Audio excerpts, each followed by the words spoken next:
I strongly dislike your behavior. You must choose between being terminated or demoted.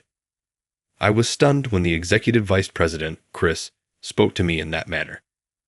Tomorrow is the final stage of the business deal, and he suddenly demanded to take over my role as the lead negotiator. I never anticipated such an emotional outburst from him. What's the problem? This is your fault. You're being punished for outperforming me. Chris, who is the same age as me, just couldn't handle my success. I have no desire to work for a company where my superiors steal my accomplishments. I'm resigning. I'll leave tomorrow's negotiation to you, Executive Vice President. With that, I quickly exited the conference room. Just before the negotiation, President John appeared puzzled as his son, Chris, proudly declared he would handle it himself. What do you mean? Mark was supposed to manage this matter. I fired him yesterday, Chris said proudly, causing his father to glare at him. Why did you fire him? Didn't you review the negotiation materials? Frantically flipping through the documents, Chris found a critical sentence he had overlooked, and his face turned pale. My name is Mark, a 43-year-old employee. I've actually switched jobs 3 times already, but it wasn't due to layoffs or a company's closure. The real reason is a bit complicated, so I often said it was for career progression. During my 4th interview, most employers accepted this explanation without issue. However, one person, Vice President David, saw through my statement. No, that's not the case, he said. You don't seem like the type to change jobs solely for career advancement. And if that were the reason, you'd be aiming higher. Our company and your previous one are similar in size, just dealing with different products. What's the real motivation behind your job changes? Realizing honesty was the best approach, I shrugged and shared the true reason with him. David listened intently, considering my explanation. I understood your reasoning and why you concealed it. All right, I'll take care of it. With a sly grin, David concluded the interview, leaving me uncertain if I had met the requirements. I anxiously waited a couple of days, and when the notification arrived, I was stunned. It stated that they wanted to hire me as a sales manager. What does this mean? I applied for a supervisory position in the sales department. Panicked, I called to clarify if there was a mistake. David laughed heartily. The current sales manager is about to retire. Given your background, Mark, there's no issue with you taking his place. Furthermore, a manager's role is to lead, not to be led. You understand what I mean, right? Comprehending David's reasoning, I gratefully accepted the job offer. The workplace I joined was not at all uncomfortable. I found it peculiar that there were few employees my age, but interacting with the younger staff was refreshing. Even though I entered with a manager status, I anticipated facing challenges with the transition, but there were no issues whatsoever. My younger leadership style was preferred by my team, who value my openness to new ideas. However, one individual, EV Chris, took issue with my approach. When I started giving orders after the previous sales manager's retirement, Chris openly criticized me, insisting that I should have sought his instructions before submitting the monthly business negotiation reports to the executive meeting. The other executives were puzzled by Chris's complaint, and I had no choice but to ask him directly what instructions he was referring to. Feeling frustrated, Chris unleashed a barrage of complaints towards me. He warned, "You're new to the role, like an inexperienced driver. Before you make any decisions, check with me or the other executives first." Comparing my extensive experience to a rookie driver was quite a stretch. As I pondered how to respond, David skillfully intervened. David vouched for me, stating that my predecessor, EVP Chris, endorsed me. He also mentioned that the sales staff found me easier to work with now.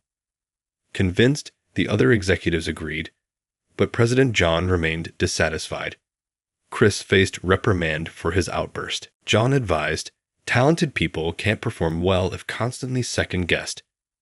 Moving forward, he stated that the sales department would handle all negotiations. Mark understood and seemed ready to take on the responsibility. However, it appeared Chris was frustrated that David and John had backed me up, as he began causing minor disruptions across the department. How many times has this happened now? I wondered. I noticed a growing sense of frustration on my team's faces lately. It seemed like we were constantly facing small, but persistent obstacles. Samples for negotiations arriving late or promotional materials going missing. Even though the sales department handles the negotiations, we rely heavily on the support of other departments like materials and general affairs. Lately, that support has been lacking. I believe the root of the issue lies with Chris. Each department has its own supervisors, but no one seems to go against Chris' directives. Whenever he instructs them to delay samples or prioritize other orders, they comply. I can't entirely blame them, but it would have been helpful if they had at least informed the sales team ahead of time. My team has been trying to work around these challenges using alternative samples or other solutions. However, we've now uncovered what appears to be deliberate sabotage that could jeopardize our negotiations. We had reserved a hotel room for a meeting, but the reservation was suddenly canceled. When we followed up with the hotel, they told us that someone from our company had canceled it. I have no doubt that Chris is behind this. Confronting Chris directly was the only way to address the sabotage and prevent further delays in the negotiations. Despite his denials, the evidence clearly pointed to his involvement in the last-minute hotel room cancellation. Determined to uncover the truth, I entered his office, ready to confront him. As expected, he claimed ignorance, blaming it on a simple mistake by my team. However, the facts didn't align with his story.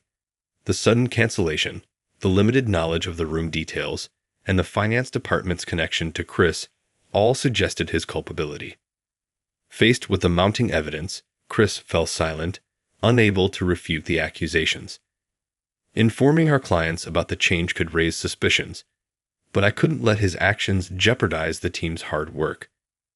Resolving this issue was crucial to ensuring the success of the negotiations. I recognized the significance of the upcoming negotiation, so I chose to prioritize securing its successful completion over confronting Chris more forcefully.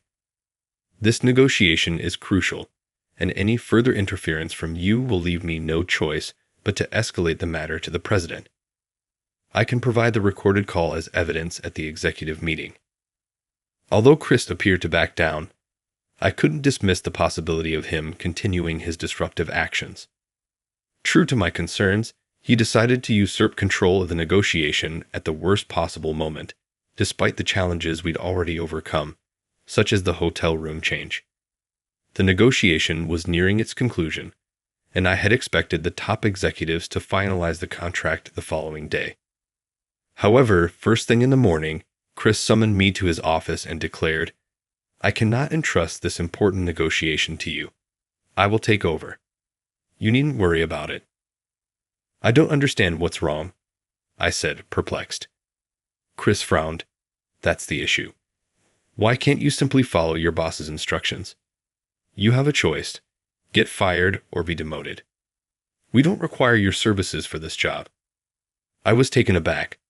Tomorrow was the final stage of the negotiations, and Chris's demand to take over the situation left me speechless. I never anticipated such an emotional outburst from him. "What's the problem?" "You're being punished for outshining me," Chris said, revealing his jealousy. Chris, being the same age as me, couldn't tolerate my success. He had been secretly sabotaging me, and now, seeing me close to sealing the deal, he decided to act directly. When I remained silent, Chris spoke with a gleeful expression. "You were getting arrogant just because you can speak English, right? Your resume shows you've worked at 3 different trading companies. We have plenty of people who can speak English at your level." I almost asked how he knew the details of my resume, but then I realized that HR was also under Chris's control. He must have forced the HR manager to show it to him. "What's your point?"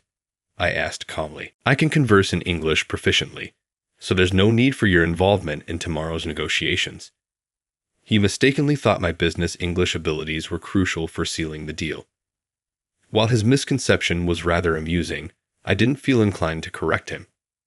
Besides, I had no attachment to a company where superiors take undue credit. I'm quitting. The upcoming negotiation is all yours, EVP. With that, I hastily left the conference room, angry and determined to pack my belongings.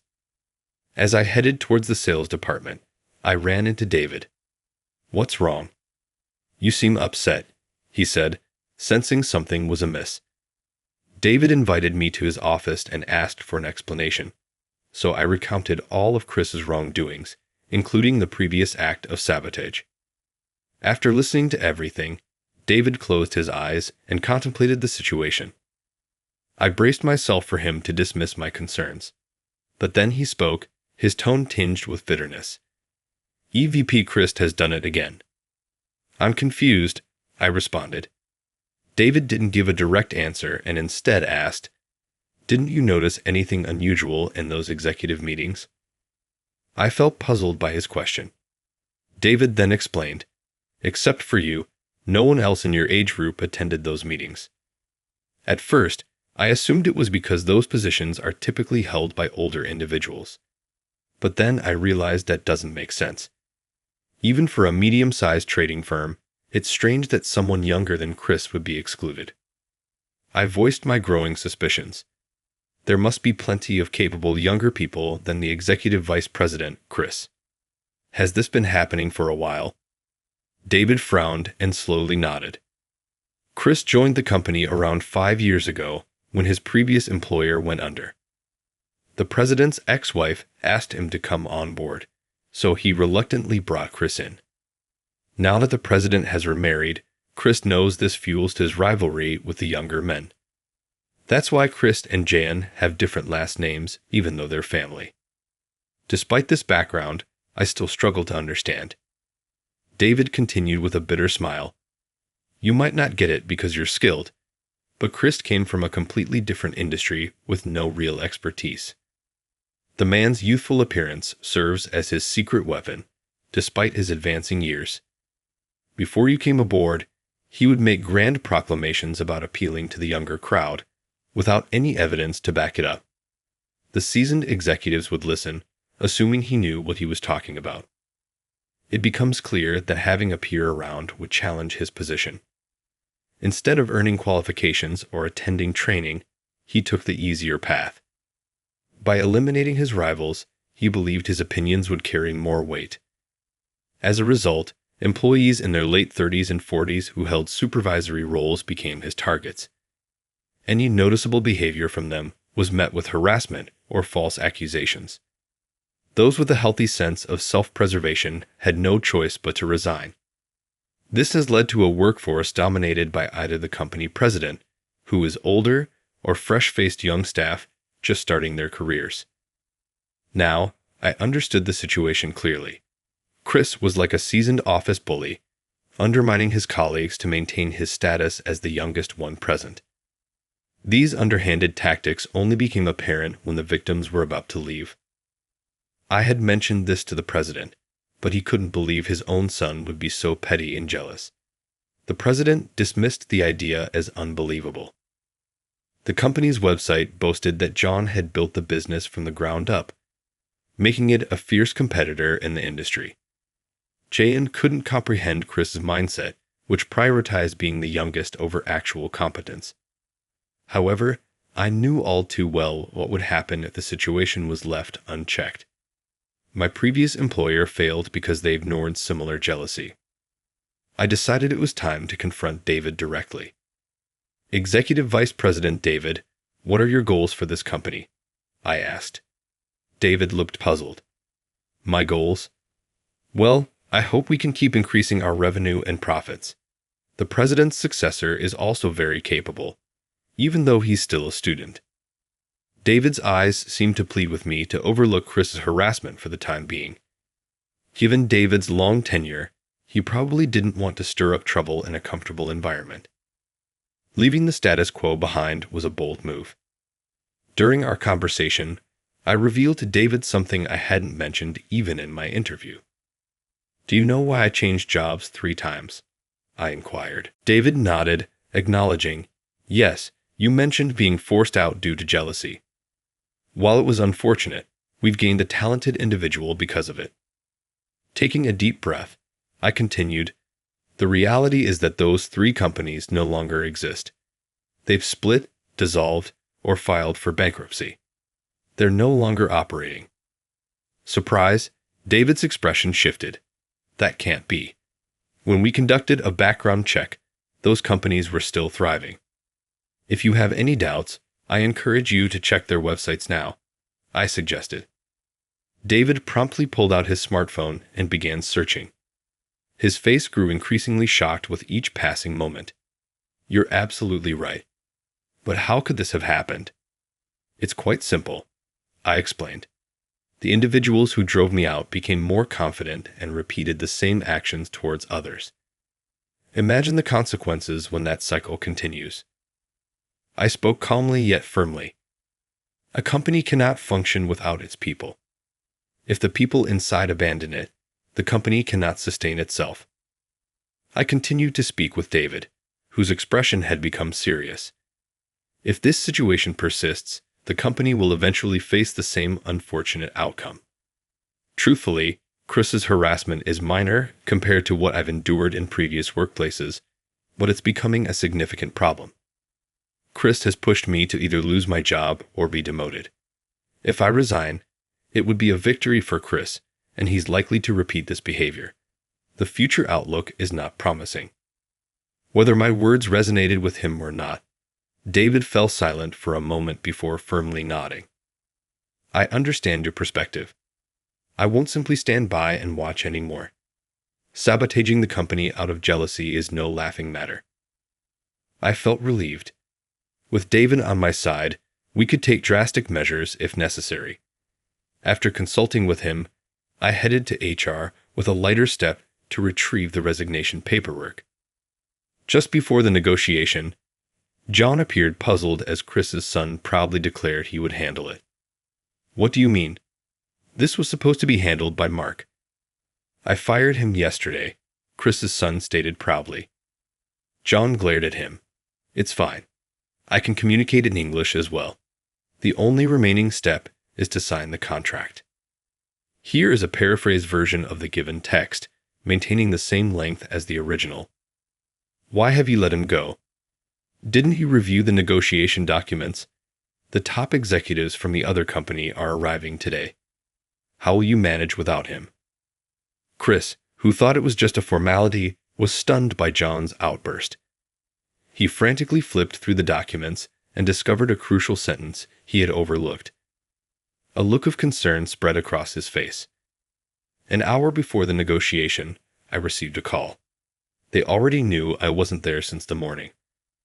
The call meant Chris had been searching for a last-minute replacement, but of course, he hadn't found one.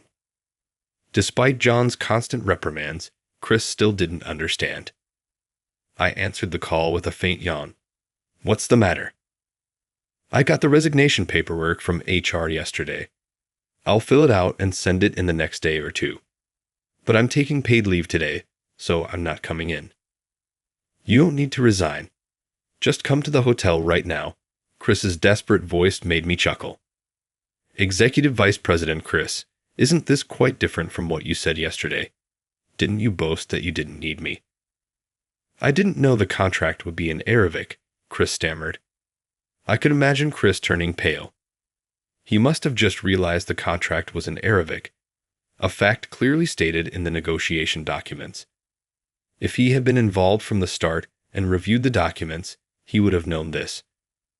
Our new client was a top-tier company from the Middle East with a highly nationalistic CEO. Their official language was Arabic, and they only accepted documents in Arabic. In a globalized world, trying to do business solely in your native language is impractical. That's why we always conducted negotiations in English with foreign companies. Only the agent with authority would be involved, and top executives would stay in the background, appearing only at the end. Despite being a top-notch company with a desirable market, few international partnerships existed because many couldn't overcome this hurdle. However, I had made a good impression from the start on negotiating in Arabic. My specialty is speaking 7 languages, and telling a joke in Arabic is a piece of cake for me. If the negotiations suddenly changed and the top executive, who had been assured by their agent of our reliability, was only addressed in English, it would clearly be a disaster. The top executive would feel insulted, and the deal would fall through. The documents clearly stated everything. Chris's claim of ignorance was no excuse. I had already dismissed him, and now he was desperate. He accused me of fraud because I didn't list every skill on my resume. I couldn't help but laugh. Fraudulent hiring. Seriously. Not listing all my qualifications isn't fraud. Besides, I never claimed to only speak English. Chris, with a resentful tone, asked why I didn't highlight such a skill. If he had the same skill, he'd brag about it. That's the difference between us. I didn't owe him an explanation. More pressing was the negotiation. If things continued like this, it was bound to fall apart. I heard Chris growling and grinding his teeth as he spoke. He said he'd step down and tell his father, who's the president. I asked him to put his father on speakerphone and explain why he tried to remove me from the negotiation. When Chris started speaking, I knew I'd won. The negotiation was successfully concluded. I arrived at the hotel room 10 minutes late and began the negotiation. I'd advised Chris to avoid speaking English for those 10 minutes. Amusingly, he had memorized the Arabic phrase, "Mark will be here soon," and kept repeating it. David had booked me a room on another floor, anticipating this situation. Although I could have arrived on time, David suggested arriving late to teach Chris a lesson. Americans are often late, so I joked about it. Discussing time differences between Arabs and Americans helped the conversation flow smoothly. Once the conversation became enjoyable, the contract was practically signed. After seeing off our guests, I took a deep breath. Chris, who had been frozen in the corner, slumped into a chair, exhausted from the tension. John thanked me and apologized for Chris's behavior. He said they'd impose severe disciplinary actions on Chris. Chris fell silent under John's glare. John mentioned discussing the disciplinary actions when we returned to the office. Back at the office, David, who had been called to the president's office, smiled when he saw me.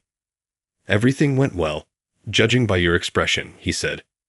"Was the hotel comfortable?" "Thanks to you, I slept very well," I replied.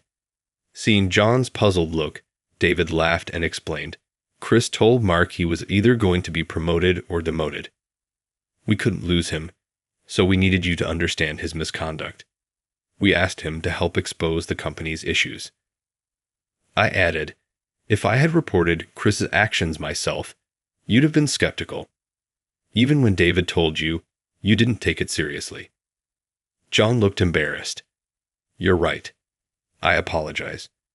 We had to corner Chris to get him to confess.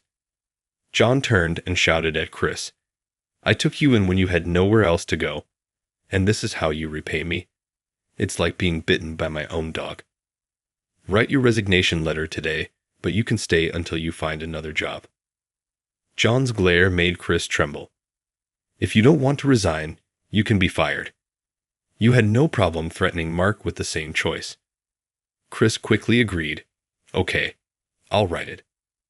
I struggled to suppress my laughter as Chris rushed to HR. His resignation was processed immediately. At the next week's morning meeting, John detailed Chris's misdeeds and announced that those who aided him would face consequences. Those who had reluctantly helped Chris were transferred to lesser positions, and some resigned under scrutiny. The company's hiring approach shifted, bringing in individuals in their 30s and 40s, which proved to be a positive change. This allowed young employees, who had previously felt constrained, to thrive. Removing Chris from the equation revitalized the company.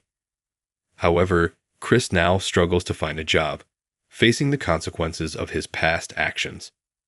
While understanding the need for decisive measures, John was curious about why I had kept my ability to speak 7 languages a secret, as it could be a valuable asset in job searching.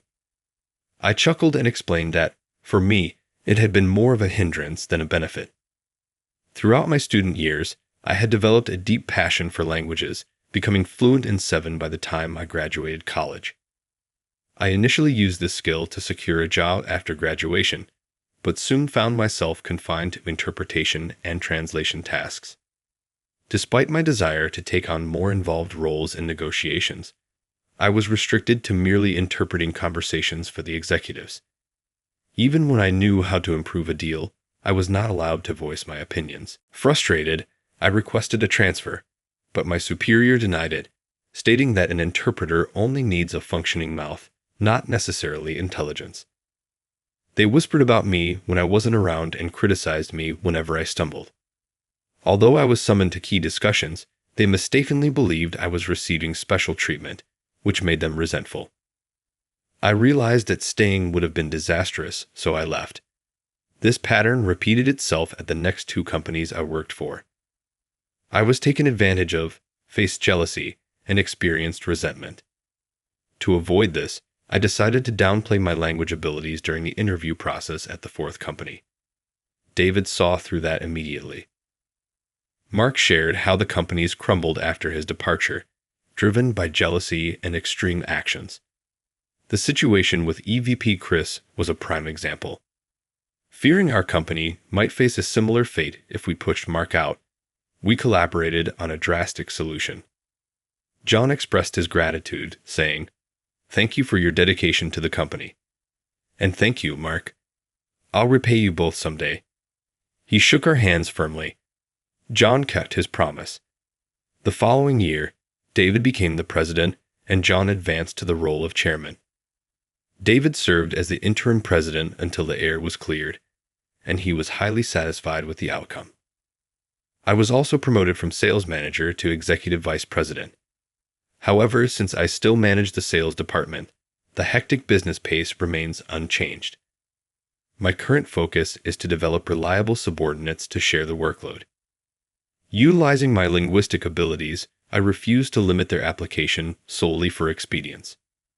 I firmly uphold the responsibility of those in positions of authority to nurture the development of diverse talents, and I conscientiously apply this principle in the execution of my daily duties.